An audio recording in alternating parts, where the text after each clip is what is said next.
नमस्ते विद्यार्थी मित्रों, पाठीमागच्या लेक्चरमध्ये आपण triangle law of vector addition पाहिला. आपण आज law of commutative means commutative rule is obeyed triangle law and also associative rule is obeyed by triangle law. हे आपल्याला या ठिकाणी पाहायचं आहे. त्यासाठी आपण या ठिकाणी we consider two vectors like this. या ठिकाणी अशा पद्धतीचे हा p बार वेक्टर आहे, हा q बार वेक्टर आहे. You will draw parallel along like this. हा एक q बारच आहे या ठिकाणी आणि या ठिकाणी हा p बार आहे. मी जो o a b c अशी या ठिकाणी मी फिगर विचारात घेतोय. या ठिकाणी here we consider p bar and q bar are the two vectors and r bar is the resultant of these two vectors. Here we observe law of commutative. या ठिकाणी आपल्याला काय पाहायचं आहे, कॉम्युटेटिव्ह रूल ओबे करतोय ते या ठिकाणी पाहायचं आहे. ट्रायंगल लॉ जो काही आहे, triangle law of vector addition obey law of commutative. If we consider, इथं आपण जर या ठिकाणी हे जे काही दोन वेक्टर्स आहेत p बार आणि q बार यांचा रिझल्टंट आपल्याला या ठिकाणी ट्रायंगल लॉच्या आधारे काढायचा आहे. इफ वी कन्सिडर ट्रायंगल, या ठिकाणी मी ट्रायंगल विचारात घेतो OAB ट्रायंगल जर विचारात घेतला तर आपण बाय युजिंग ट्रायंगल लॉ तर आपल्याला काय लिहिता येतं, तर या ठिकाणी OB bar is equal to OA bar plus या ठिकाणी AB bar means R bar is equal to P bar plus Q bar. याला मी इक्वेशन 1 असं म्हणतोय. पहा, त्यानंतर या ठिकाणी मी ट्रायंगल विचारत येतोय. तो ट्रायंगल म्हणजेच OCB हा जेव्हा ट्रायंगल येतोय आणि त्या ट्रायंगल मध्ये मी या ठिकाणी ट्रायंगल लॉ यूज करणार आहे. या ठिकाणी by using triangle law of vector addition then या ठिकाणी OB bar is equal to OC bar plus CB bar means या ठिकाणी R bar is equal to Q bar plus P बार. म्हणजे मी ज्या वेळेला हा ट्रायंगल विचारात घेतोय त्यावेळेला हा जो रिझल्टंट आहे OB बार तो म्हणजेच या ठिकाणी OC बार plus CB बार आहे. या ठिकाणी मी इक्वेशन हे 2 आहे आणि मग आपण या ठिकाणी फ्रॉम 1 and 2 आपल्याला असं लिहिता येईल, R bar is equal to P bar plus Q bar is equal to Q bar plus P bar. Means triangle law of vector addition obey law of commutative. म्हणजेच या ठिकाणी बेरजेमध्ये या टर्मची अदलाबदल केली तर उत्तर सेम राहतं हे या ठिकाणी आपण पाहतो. हा झाला या ठिकाणी लॉ ऑफ कॉम्युटेटिव्ह. यानंतर आपल्याला पुढे पाहायचं आहे या ठिकाणी लॉ ऑफ असोसिएटिव्ह. तर लॉ ऑफ असोसिएटिव्ह पाहत असताना triangle law obey law of associative. Triangle law of vector addition obey law of associative. पहा, हे आपण पाहत असताना मी या ठिकाणी 3 वेक्टर्स विचारात घेणार आहे त्याचा रिझल्टंट. पहा, या ठिकाणी जो काही आहे तो A बार हा वेक्टर आहे, हा जो वेक्टर आहे तो B बार आहे आणि हा मला मिळणार आहे तो म्हणजेच या ठिकाणी A बार प्लस B बार आणि मग इथं या ठिकाणी हा जो वेक्टर आहे तो C बार आहे आणि हा रिझल्टंट जो आहे तो R बार असा असेल. त्यानंतर मी या ठिकाणी आणखी एका वेगळ्या पद्धतीने मी हे दाखवतोय ते म्हणजेच या पद्धतीने या ठिकाणी हा वेक्टर जो काही असणार आहे तो म्हणजेच B बार प्लस C बार आहे. अर्थात या फिगरला मी नाव देतोय O P Q आणि या ठिकाणी अर्थात आपण R डबल घेतलेला आहे, त्यामुळे इथून एम नाव देतोय. Here this we consider this figure, आणि यामध्ये आपल्याला लॉ ऑफ असोसिएटिव्ह हे सिद्ध करायचं आहे. ट्रायंगल लॉ हे सिद्ध होतोय का पाहायचं आहे.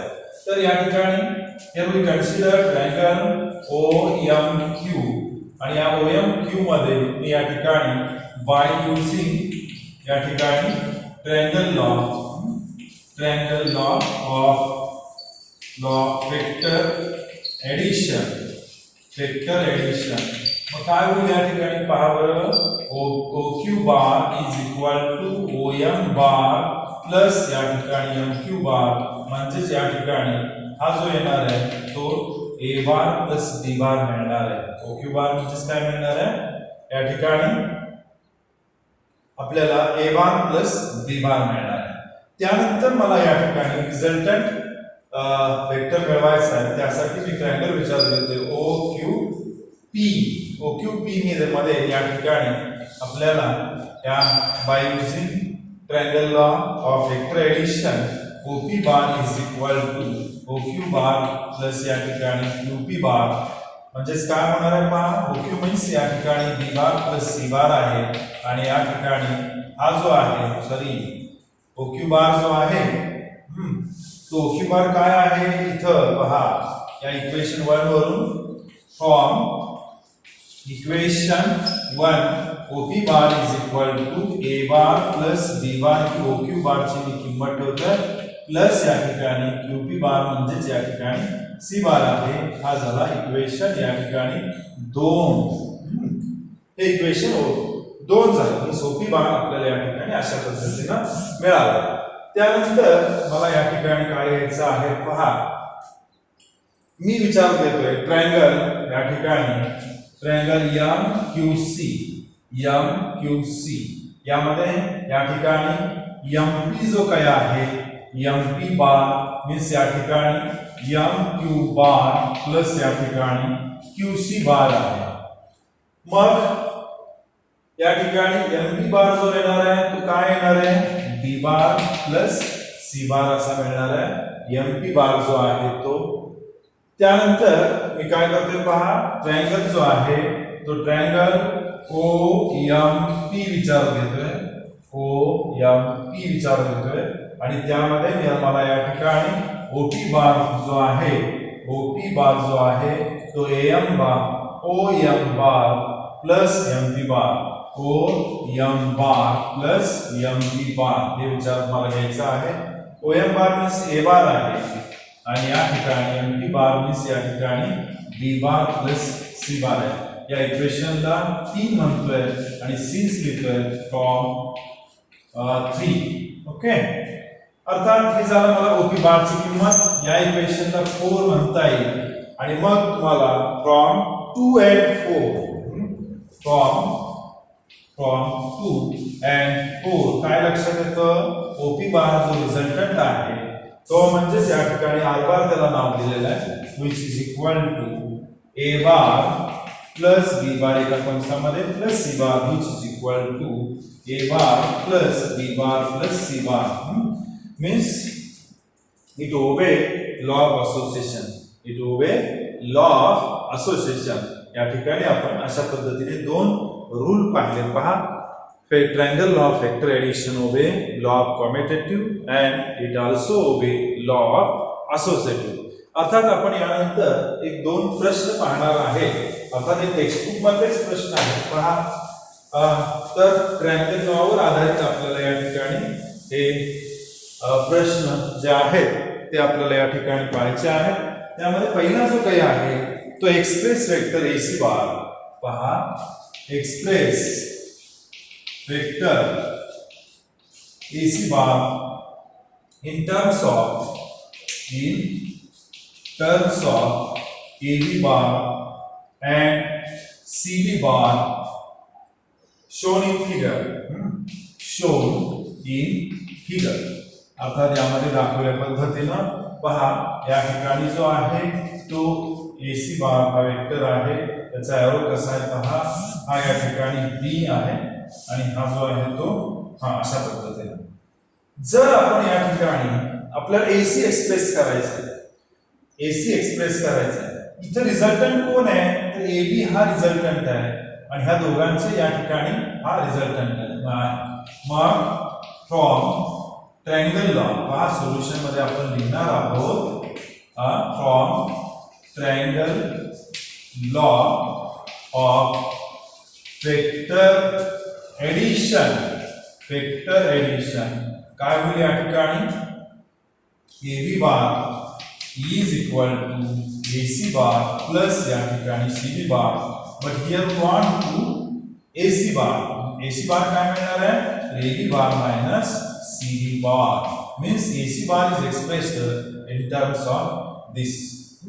हा एक आपण या ठिकाणी प्रश्न पाहिला.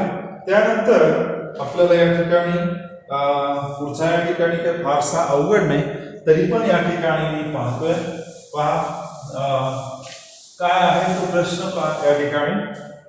From the following figure determine the resultant of four forces, determine the resultant of four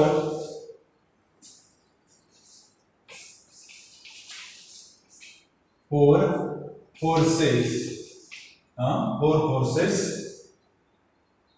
पहा पुढे काय सांगितलेलं आहे A1 bar comma A2 bar comma A3 bar and A4 बार.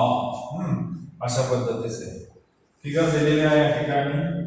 हा जो आहे तो A1 बार या ठिकाणी A2 बार या ठिकाणी A3 बार आणि हा जो आहे तो A4 बार आणि हा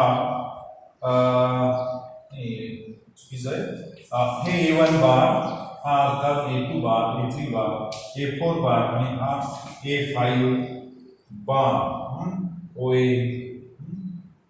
इथं आपलं या ठिकाणी एरो जो आहे तो अशा पद्धतीचा आहे, हा असा आहे आणि मग हा असा हे असं.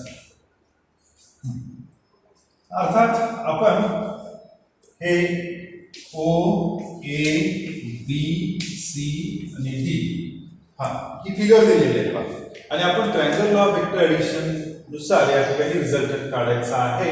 A1 A2 A3 A4 चा रिझल्टंट जो A5 आहे.